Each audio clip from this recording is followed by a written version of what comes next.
NFL, why are you running these quarterbacks? Come on, get real. Cole Sports presents on the daily.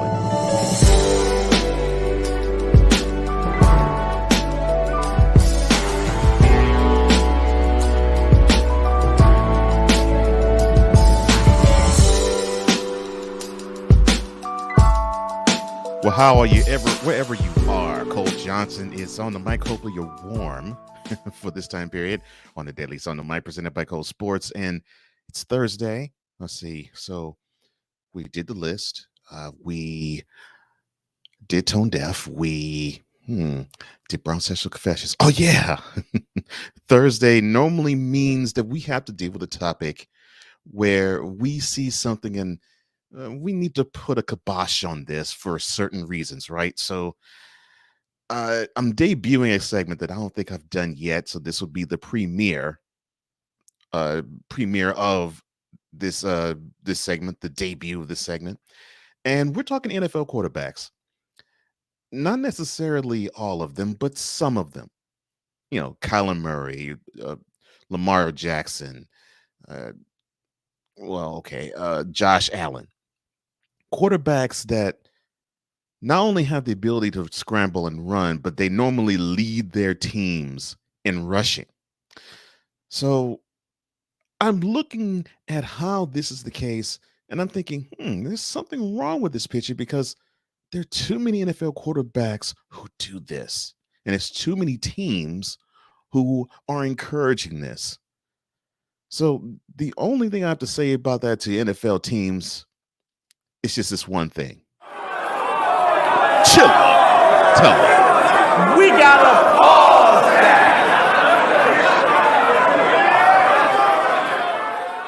And here's why we have to pause it. We have to pause this because of 5 different reasons that I can list. The first of them being, yes, these quarterbacks are exciting. There's no question about that. But their growth in how they can maneuver their team and lead their team is incomplete. And then when your team doesn't go all the way, they are your convenient built-in scapegoats. Like take, for example, Kyler Murray. Now, last year, the Cardinals were 6-3. But when he got injured, the wheels just fell off and they struggled the rest of the way. And now this year, they started off hot. They were the number 1 seed in the NFC. Then they had a home game against the Packers, and this happens. So they go on to lose that game 24-21, and they have been stumbling ever since. Now, they have a playoff spot this year, but they are struggling because it is all about those legs of Kyler Murray. And yes, he has the arm too, but you need to have others generate offense on the ground other than your quarterback. Now, I get if the pressure's too thick and the coverage downfield is too much and you can't throw it into those tight windows and then you have to tuck it in and run. I get that. But when these quarterbacks are calling their own number or when the offensive coordinators have the quarterbacks call their number, 10, 11, 12, 13, 14 times in a game, that is problematic. Which leads me to number 2. See, these organizations, they are greedy to place athletes at the quarterback position. Now, we witnessed this with Colin Kaepernick, but I'm not going to talk about him. I'm going to talk about one Mr. Superman or Cam Newton.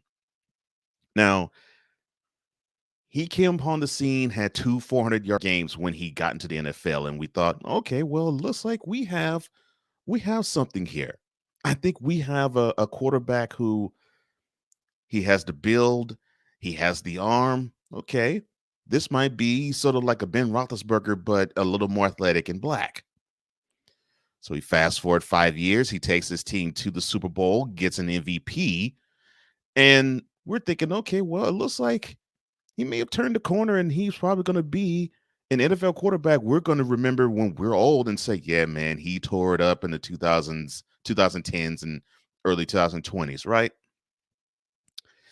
Well, you had that Super Bowl L that the Panthers took in February 2016. And then 7 months later, they ran into the same team again. And Cam was like this most of that game. And because of the physicality the Broncos defense brought to Newton, the blueprint was laid out, and Newton hasn't been the same since because it's almost like it's open season with him to the point where he was injured and could not go for a year. He went to another team for a year, came back, sat out for about half the season, and now he's back on his original team. But he had struggles both in New England and in Charlotte with the Panthers. So it's great to have athletes, but you have to do right by them, which leads me to number three. Come on, NFL. Teach these quarterbacks proper skills, man. I get Lamar Jackson, exciting. I mean, he is electrifying. I mean, we could talk about Michael Vick, but he has a quicker burst. He has better, to me, better field vision in terms of running, and he actually is a little bit more accurate than Vic was. Now, the only time I would challenge that is when Vic was basically the dual threat that I hoped he became when he got to Philadelphia in 2010. I'll touch on that a little later. Jackson has that ability, but he still has that run first itch. And I'm not saying this is him. I'm saying this is who's in charge of him. And I'm looking at the offensive coordinator, Greg Roman of the Ravens, who does not teach proper technique for quarterbacks. They encourage them to run, and the athletic ability is used and used and used until it's used up. Until you have moments like this when he's riding on a cart in Cleveland after his ankle gets twisted, and he hasn't set foot on the field since then. You see how problematic that is? This guy is supposed to be your centerpiece to bring you a championship, but he can't do that sitting on the bench when he is hurt. And speaking of that, this leads me to number four. The team ultimately will have a ceiling because you have these issues like the Cardinals do with Kyler Murray, like the Cowboys did with Dak Prescott, like the Ravens now do have with Lamar Jackson, and like what the Bills currently have with Josh Allen. Now, I know he's not injured, but that's not my point here with him. Take a look at that team. Now, he has a wonderful arm. He can toss the rocket. He can thread needles. He has good presence in the pocket. Similar to Jackson, although I think Jackson could touch up being better in the pocket. Similar to Murray. And Murray basically does what Doug Flutie does. He tries to use windows to throw since he's not 6 foot and up and above. But in Allen, the problem that I have with him, not him, but the problem I have in this case with him is that if you look at the sheet and see who's the leading rusher of the Bills, it's number 17. And why? His number gets called at least 10 times a game to run. And so you might have things like in the Bucks game, a tweaked knee, or in the season opener against the Steelers, a twisted up knee and a twisted up ankle. To use the quarterback's physicality is going to be the death knell of these quarterbacks because they're going to give out. That's just the nature of the beast, which, of course, leads to number five. They risk permanent injury. And if you're wondering, well, who are you referring to in this? Well, I don't have to look, and you do not have to look any further than Robert Griffin III. You see this picture? The very first game he started, he was spectacular, right? And that season, he was spectacular. I mean, he showed that he had an arm. He definitely showed he had the burst because he had sprinter speed, 4.5 40. I mean, this guy was hard to tackle. This guy was hard to pin down. And then this Alode Nada hit to the knee of Griffin happened. And his career has not been the same since 9 years later, and he is still a backup. And so you see the problem with this? You cannot use your quarterbacks and think of them as battering rams and think of them as running backs and think of them as skill position players because they have, to borrow Liam Neeson and Taken, they possess a certain set of skills. And the certain set of skills should not involve primarily running. I mean, am I saying that they should just simply put down running? No. There's quarterbacks who use the art of running to help and assist with how to play the quarterback position. Steve Young, for example. I mean, yeah, he was a scrambling quarterback in BYU and he was a scrambling quarterback in the USFL and he had an arm, but he ran so much in Tampa, he was running for his life. But then he got underneath Bill Walsh in the 49ers system and he was he was completing passes at the rate that you would say, wow, this accuracy is absolutely unreal with him. And he played chess in the pocket. I'm talking about that. And he still took off and ran. Similar to Aaron Rodgers, but left-handed. And then I give you Warren Moon. Now, I know you're saying, well, wait a minute. Warren Moon was not really a scrambler. He was when he played quarterback at Washington. He was when he first got onto the CFL with Edmonton Eskimos. And then he discovered how to play in the pocket. And when he did, he amassed great success, five straight CFL titles, and many playoff appearances with the Oilers. Of course, he did not go to the Super Bowl in his career, which is unfortunate, but he amassed 50,000 yards passing in the NFL. But he had the ability and the capacity to run. But he used it in supplemental pieces to his throwing, to his quarterbacking, like Randall Cunningham did in 1998 when he was a member of the Vikings.